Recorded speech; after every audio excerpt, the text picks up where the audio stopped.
Welcome, everyone.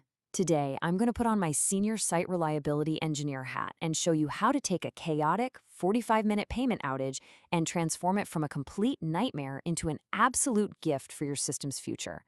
Because let's face it, incidents, they're totally inevitable. But how we actually learn from them? Well, that's entirely up to us.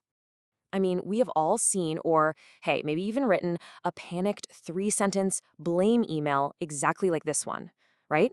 A 45-minute outage happens, the heat is absolutely on, and the immediate knee-jerk reaction is to just point a finger. Bob forgot to check the deployment. But okay, let's dive into why this is literally the worst possible way to handle an incident. Doing this just triggers defensiveness, it encourages people to hide their mistakes, and pretty much guarantees that the exact same outage is going to happen again. You see, a postmortem, it is not a punishment document where we hunt down a culprit. No way. It's actually an unplanned investment in reliability, where we figure out exactly how our system failed our engineers. When we bake psychological safety right into our process, we build an anti-fragile system. A system that actually learns and gets stronger under stress, rather than one that just cycles through this constant culture of fear. So, in this explainer, we're going to open up a Notion page and rebuild Bob's terrible email live. Here is our agenda. We'll cover the 6-section template, cleaning the timeline, system over person language, action items that get done, and finally, the final polish. Let's get right into it. All right, kicking things off with Section 1, the 6-section template. Every single professional postmortem has got to contain these 6 essential sections. You need your summary and impact for the executives, the timeline to nail down the facts, the root cause and contributing factors to really analyze the system, and of course, action items to actually fix the problem. Elite engineering teams, we're talking Google SREs, Atlassian, they rely on this exact structure to make sure they thoroughly document the facts and, most importantly, prevent this from ever happening again. Moving right along to Section 2, cleaning the timeline. Now, this part is absolutely crucial. We have to translate the emotional chaos of an active Slack incident channel into cold, hard, factual data. In the heat of the moment, chat logs are just full of panic, wild assumptions, and honestly, a lot of all caps yelling. Our job is to extract the hard data. We document the facts without any evaluative language, so no unfortunately or mistakenly. We just want the raw truth of what the system did and what the responders did. And to make this timeline truly bulletproof, we have to standardize everything. By aligning our events to strict UTC timestamps, we completely eliminate that confusing time zone tax that plagues distributed teams. Plus, we always start the timeline before the impact even began. Why?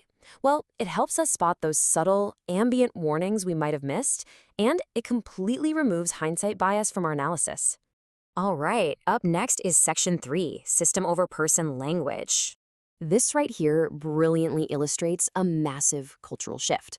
We're moving from asking who made the mistake to asking how did our system allow this mistake to happen. Look, asking who just triggers defensiveness. Asking how invites a descriptive, helpful narrative. So we change Bob forgot to the deployment checklist lacked a verification step. We aren't trying to fix Bob. We are fixing the guardrails around Bob. To find the true root cause, we're going to use the 5 whys technique, but with a very specific blameless twist. We deliberately focus our questions on the system's vulnerabilities, not human actions. We start with the proximate cause, the immediate trigger, like bad code deploying, and we just keep asking, why did the system allow this? All the way down until we uncover that missing automated validation or flawed process.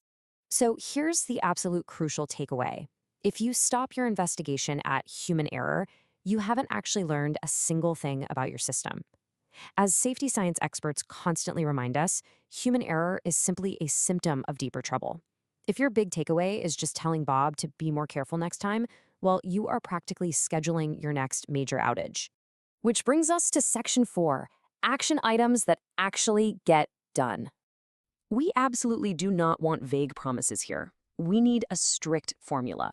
Every single action item must follow the what plus who plus by when rule. It needs to start with a verb. It needs an exact bounded scope. It must be assigned to one single human being who is the clear owner, and it needs a strict deadline that's actually logged in your ticketing system.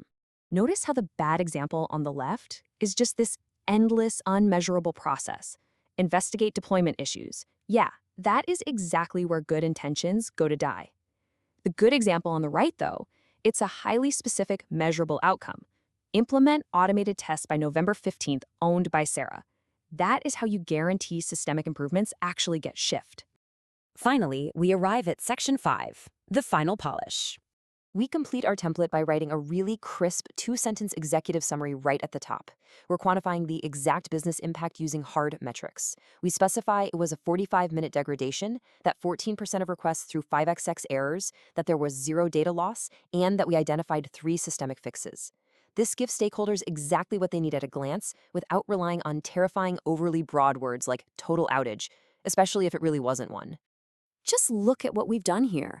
We have successfully deleted that toxic, panicked 3-sentence blame email from Bob's manager, and in its place, we've crafted a highly professional, blameless postmortem that surfaces 3 massive architectural improvements. We literally transformed a moment of operational failure into a permanent upgrade for our entire engineering culture. The next time your pager goes off, remember that incidents are completely inevitable, but wasting the opportunity to learn from them, well, that is a choice. So I'm going to leave you with this. Are your postmortems punishing your team for the past, or are they bulletproofing your systems for the future? Use this template, protect your people, fix your systems, and turn your next outage into your best investment. Thanks so much for joining me on this explainer, and I'll see you in the next one.